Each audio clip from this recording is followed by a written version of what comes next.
আমাদের কাউকে প্রাণে মেরে দেয়নি, প্রাণে বাঁচিয়ে রেখেছিল।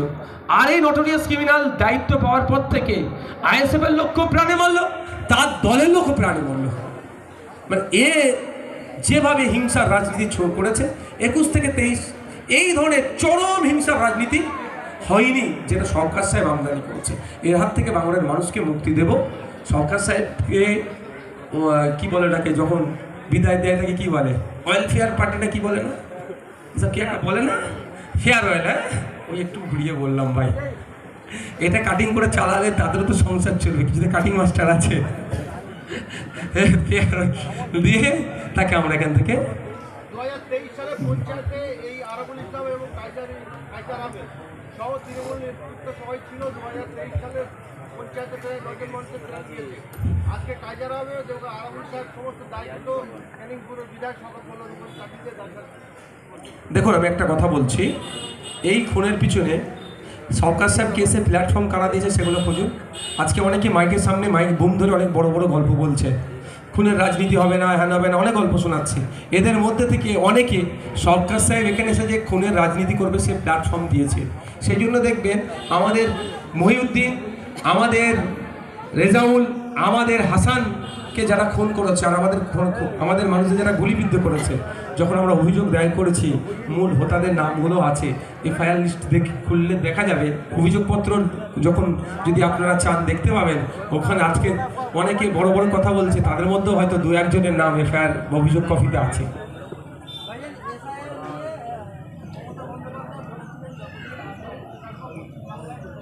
উনি ক্ষমতায় নেই বলে পশ্চিমবঙ্গে এসআইআর হচ্ছে, তাহলে শুধু ঢপের চপ দিচ্ছে ওরা। ঢপের চপ যে খাবে, এমনি চপ খেলে যতটা না গ্যাস পেটের সমস্যা হবে, আর ওনার ঢপের চপ খেলে সারা মাথা থেকে পায়ের নখ পর্যন্ত সমস্যা হবে। ঢপের চপ তো বলেছিল কি ডবল চাকরি, ঢপের চপ। এখন চাকরি হারারা আজকে বৈধভাবে যারা চাকরি পেয়েছে তাদের চাকরি বাতিল হয়ে গেল। আজকে মাদ্রাসা এসএলএসটি নিয়োগ নাই, 2013 সালে নোটিফিকেশন, 2023 নোটিফিকেশন। এই এত ডিস্টেন্স, মাদ্রাসায় প্রায় 10,000 শিক্ষাকর্মী শূন্য পদ, কিন্তু চাপে পড়ে কিছু 600 কটা ভ্যাকেন্সি, 300 না কটা ভ্যাকেন্সি দিয়েছে, মানে আপনার জয়নিং লেটার দিয়েছে। কিন্তু জয়নিং লেটারে মাদ্রাসায় গিয়ে শিক্ষকতা করার আগে মেডিকেল সার্টিফিকেট আর পুলিশ ভেরিফিকেশন, এই পুলিশ ভেরিফিকেশনের নামে বকলমে খবর পাচ্ছি এনআরসি নাকি করিয়ে নেওয়ার কাগজপত্রগুলো চাইছে। তো ঢপের চপ দিয়েছে। 10,000 মাদ্রাসা দেওয়ার গল্প শুনিয়েছে। আনএডেড মাদ্রাসা 338টি, যাদের এখন অনুমোদনহীন, আর অনুমোদন 237টি, 235টি। না বাচ্চাদের মিড ডে মিল, না বাচ্চাদের স্কুলের ব্যাগ, না বাচ্চাদের বই, না বাচ্চাদের পেন খাতা, না চক, না রাস্তা, কিছুই দিচ্ছে না। আপনি শুনলে অবাক হবেন, যে সরস্বতী প্রেস আছে সেই স্কুলের বই বিক্রি করে মার্কেটে, আর মাদ্রাসার বই বাইরের মার্কেটে বিক্রি হয় না, আর সরস্বতী প্রেস ক্লাবও বিক্রি করছে না, আর সরকারও ওই মাদ্রাসাতে বই দিচ্ছে না। বাচ্চারা কোথায় যাবে? এই ঢপের চপ দিয়ে চালাচ্ছে। আর ঢপের চপ কি আমরা এই জায়গায় চালাচ্ছি? এসআইআর নিয়েও ঢপের চপ দিয়েছিল, বলছিল এসআইআর হলে হাম কি ঘিরাও করেंगे। তো ঘিরাও করার বাদ দিয়ে, বসো ভাই বসো, আরে তুমি বসো, পিছনে ক্যামেরা চলছে। ঘেরাও করা বাদ দিয়ে কি তারপরের দিনই চা খেতে চলে গেছে অফিসে। এই ঢপের চপে কেউ বিশ্বাস করবেন না।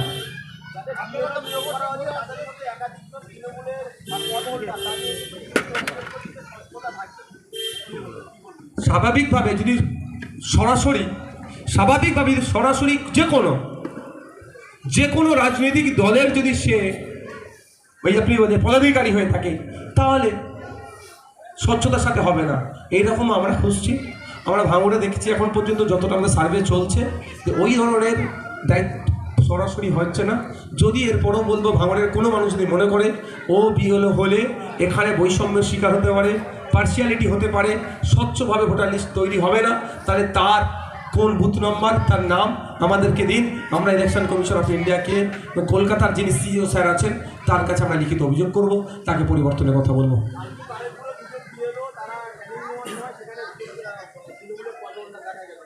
তাহলে নিশ্চিতভাবে তার বুথের তার অ্যাসেম্বলি যেটা আছে, তার বুথ যেটা আছে, তার অঞ্চল যেটা আছে, নিশ্চিতভাবে তার নামে অভিযোগ দায়ের হবে। তাদের লোকাল থেকে অভিযোগটাই দায়ের করতে হবে স্বাভাবিকভাবে। আমি জানি না কে হয়েছে, কোন বুথের তিনি দায়িত্ব পেয়েছে, তাকে সরিয়ে দেবে, কিছু করার নেই, সরাতে বাধ্য, নাহলে বৈষম্যের শিকার হয়ে যাবে। অধিকারের দায়িত্ব নেওয়ার পর থেকে ভাঙড়ে হিংসা হচ্ছে। আপনার কথা কি শিলমোহর দিয়ে এখন তৃণমূলের একটা নেতা তারাও বলছেন যে সংবাদ বলে এই জায়গাতে তারা সাহেব আমরাও চাই আমি তো অসত্য কথা বলিনি। আমি তো অসত্য কথা বলতাম তাহলে আপনি বলতেন। আমি সত্য কথা বলেছি, সত্য সব সময়ের জন্য সত্য। আজকে সত্য কথাটা এস্টাবলিশ হয়নি, 5 বছর পরে হবে, 50 বছর পরে এস্টাবলিশ হবে।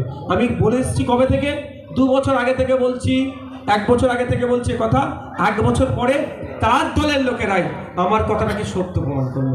সবসময় আমাদেরকে সত্য কথা বলতে হবে, সঠিক পথে থাকতে হবে। ভাঙড়ে আইএসএফ যখন আইএসএফের ব্যানারে জীবনদান বা রক্তদানে যখন মানুষকে তখনই আটক করেন নেতারা কাউকে মারার জন্য চক্রান্ত করছে এবং কাজের আমরা দিতে দাবি করে কিছু বলবেন?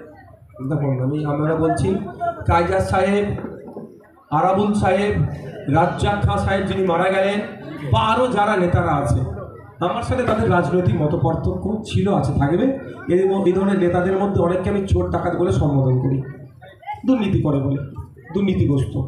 কিন্তু এর মধ্যে কাউকে কেউ মেরে দিক, আমি এটা কোনোভাবেই চাইব না। হিংসা আমি কোনোভাবেই চাইব না, কার ক্ষতি হোক আমি কোনোভাবেই চাইব না। এদের বিরুদ্ধে আমাদের লড়াই জারি থাকবে, ছিল, আছে, সংগ্রাম জারি থাকবে। গণতান্ত্রিক প্রক্রিয়ায় ভোটের মাধ্যমে মানুষকে সাথে নিয়ে এদেরকে আমরা পরাজিত করব। কিন্তু এদের মধ্যে কেউ খুন খারাপি তার দলের লোকেরা তাকে করে দিক, আমি এটা কোনোভাবেই চাই না। আমি একজন বিধায়ক হিসাবে ভাঙড়ের মানুষ প্রত্যেকটা শান্তিতে থাকুক, নিরাপদে থাকুক, এটা কাম্য করব। সেটা কাইজার সাহেবের জন্যও করবো, আপনার আরাবুল সাহেবের জন্যও করবো, আর আপনার বুথের একজন সাধারণ মানুষের জন্য এটা কামনা করবো।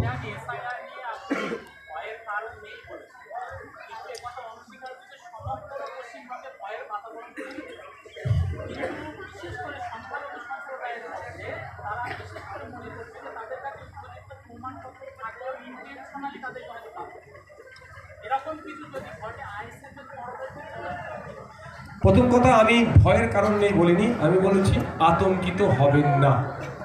আমি কি বলেছি? এসআইআর নিয়ে অহেতুক অযথা আতঙ্কিত হবেন না। দ্বিতীয় কথা হচ্ছে, আপনি যেটা বলছেন যে সংখ্যালঘু সম্প্রদায়ের মুসলিমরা আতঙ্কিত, তাদের বৈধ কাগজপত্র থাকার পরেও নাকি তাদেরকে হ্যারাসমেন্ট করবে। দুটো বিষয় বলছি। এই যে কথাটা ছড়াচ্ছে কারা? সবাই তারা তৃণমূল আর বিজেপি ভয় দেখাচ্ছে। বাইনারি পলিটিক্স তৈরি করার জন্য কথা ছড়াচ্ছে। আমার কাছে কাগজ আছে, আমি বুক ঠুকে বলবো, আমি কাগজ জমা দেবো, রিসিভ নেবো। তারপরেও যদি আমার নাম লিস্টে না আসে, আমি অভিযোগ দায়ের করব। অভিযোগ জমা করার সময় দিচ্ছে, আমি ফিজিক্যালি অ্যাপিয়ার হয়ে সেটাকে সমাধান করব।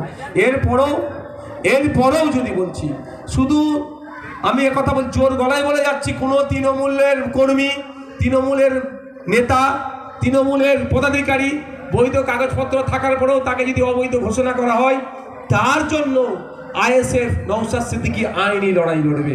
সাধারণ মানুষের জন্য তো লড়বই।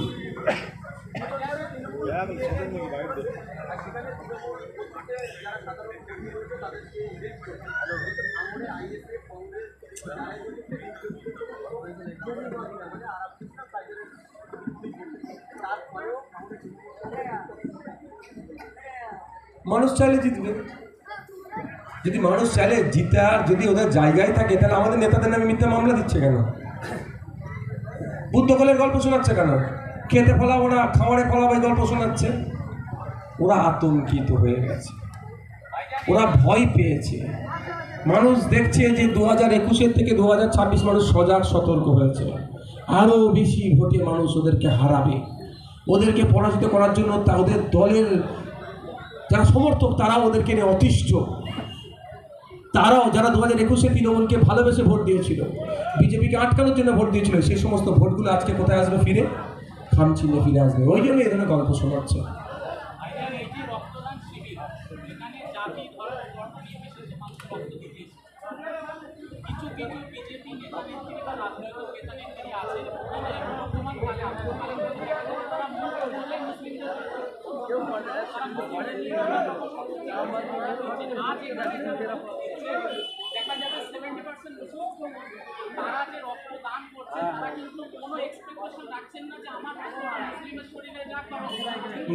না থাকাটাই তো স্বাভাবিক মানুষের পরিচয়।